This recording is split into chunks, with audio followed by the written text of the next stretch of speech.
मयूरभंज जिले में छाड़ू नहीं लगाण वर्षा। बारिपदा समेत जिलार विभिन्न अंचल में प्रबल वर्षा लगी रही।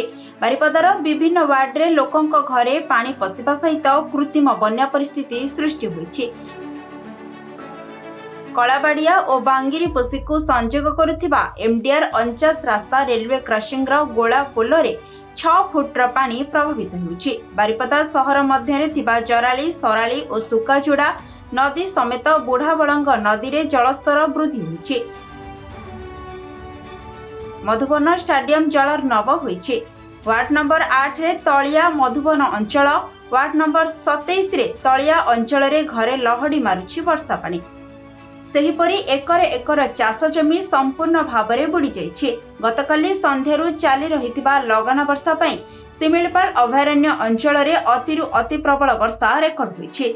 एही वर्षा जोगु सिमिलपालर जंगल और कृषि क्षेत्र में सकारात्मक प्रभाव पड़िबो बोली आशा करा जाउछि। तेबे अधिक वर्षा जोगु बारिपदा और भंजबासा अंचल में जलमग्न अवस्था सृष्टि होई पारे बोली आशंका रहिछि। स्थानीय लोकों को सतर्क रहिबाको आवश्यक सुरक्षा व्यवस्था ग्रहण करबाको परामर्श दिया जाइछि। मयूरभंजरू प्रदीप्त होतांक रिपोर्ट, खबर ओडिशा।